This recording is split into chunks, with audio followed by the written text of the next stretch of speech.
Well, I mean, one of the things I've grown personally and I'd say in this is, in my career is I used to see drug addiction as kind of a moral failing. Like, Me too. I was, Me too. you and I Yeah. were both raised in the 80s. It was Yeah. just say no. And if you Absolutely. didn't say no, it must mean you were weak and you Yep. should have been stronger. And, I've now come to know, there's a genetic component to addiction. There's a, atmospheric component to addiction. There's an environmental component to addiction. And so as we've learned more about how addiction works, we've gotten better about not treating addicts as they're these morally, deficient beings. We treat them like human beings that we want to get better, and our society will be better if we, the more effective we are at fighting addictions as a society, the better off our society will be. And that's, one of the goals I have when I see somebody who has an addiction problem is, okay, let's.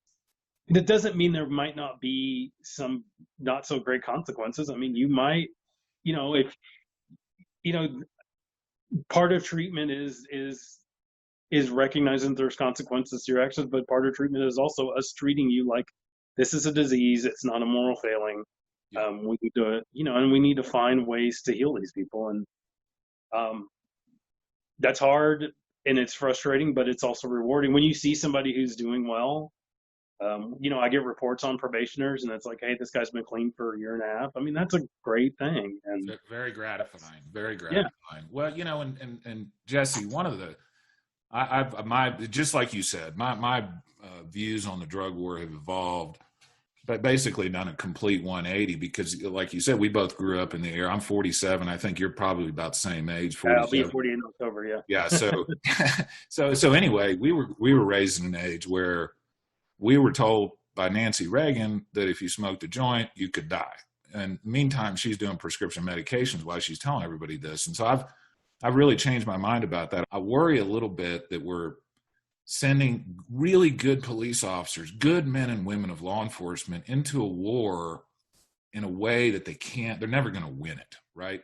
Well, one of the things you were talking about the drug war earlier, that my mind has changed about is just exactly what you were saying. We need to start thinking about this as a addiction issue, as a health issue, we don't want to be just throwing nonviolent people in jail because they have medical conditions. And so I'm really glad to hear you say that. And frankly, I think, and maybe you can speak to this a little bit, as both a prosecutor and a judge, I would be willing to bet you that a lot of the cases you saw either were directly related to drugs or indirectly related to drugs.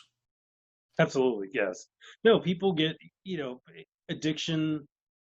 Um, addiction hits lots of people, um, regardless of economic status. But, obviously, the more money you have, the more leash you have, the more room for error you have. Yeah.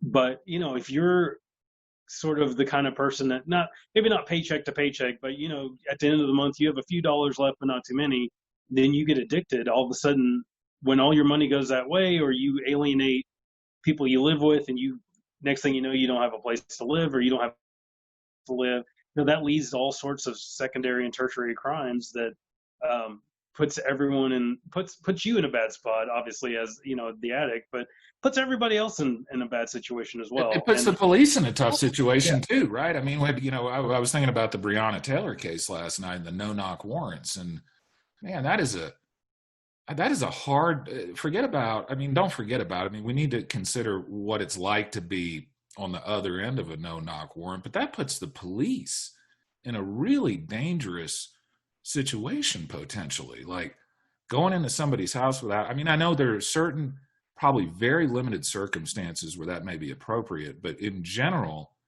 if I'm a police officer, man, that's a dangerous position to be in, right?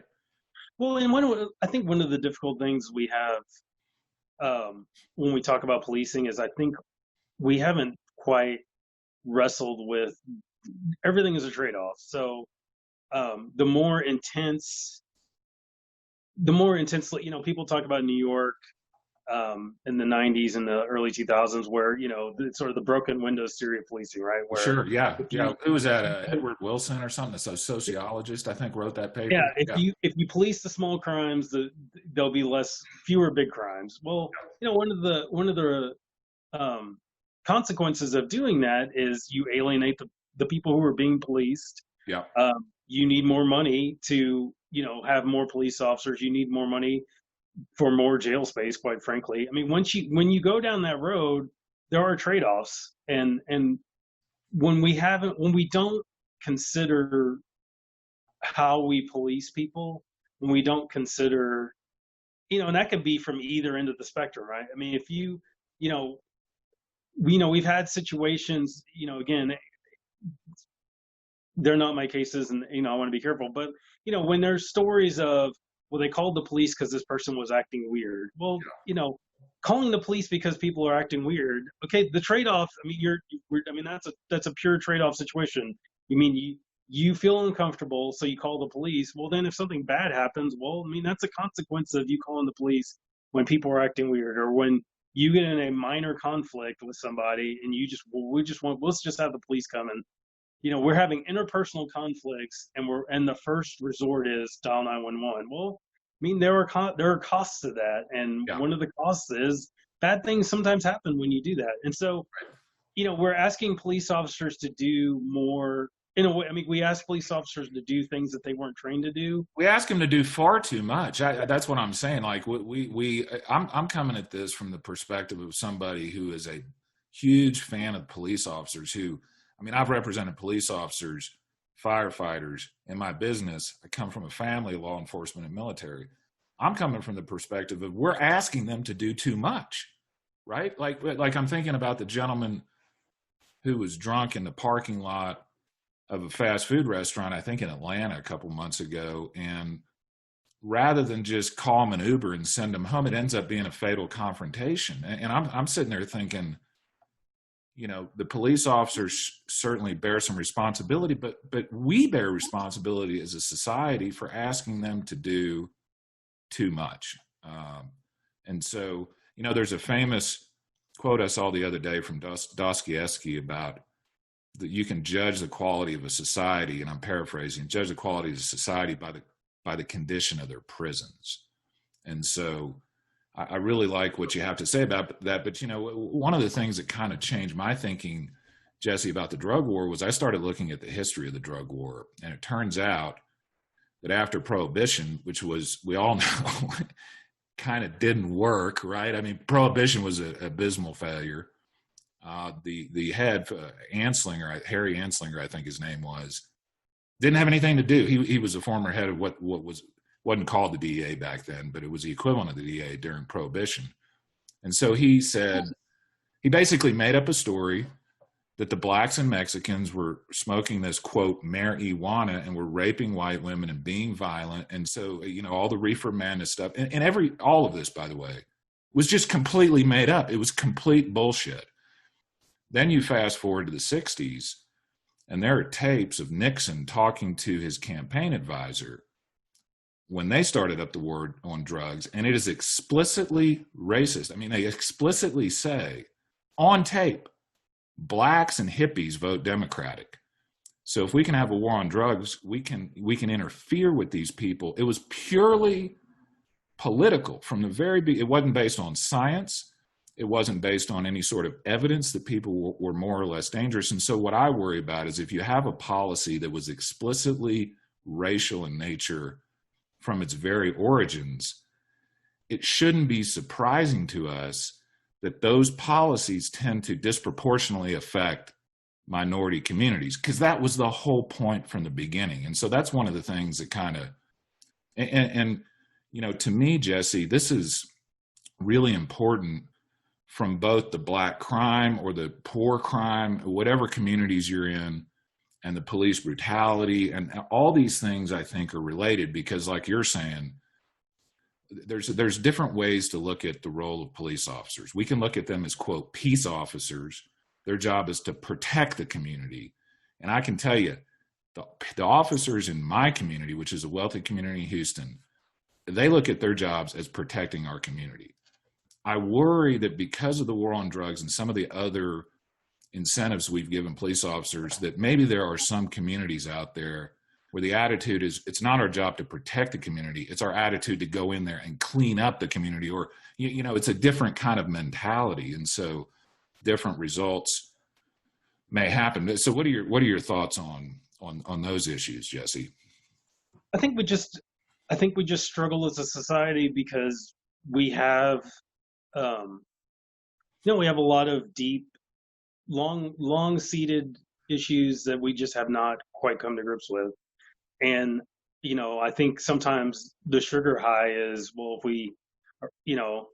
if we go in and have a large police presence, maybe that will work for a little while. But at the end of the day, I mean, people who have, my late father used to say, people who have things to lose are generally don't gamble the things they have to lose. And I mean, that's not obviously true for everyone, but if you have good jobs, if we have good jobs and people are financially secure in a way that can be procured by legal methods, then they're less apt to commit crime. But if you're in an environment where there are no jobs and,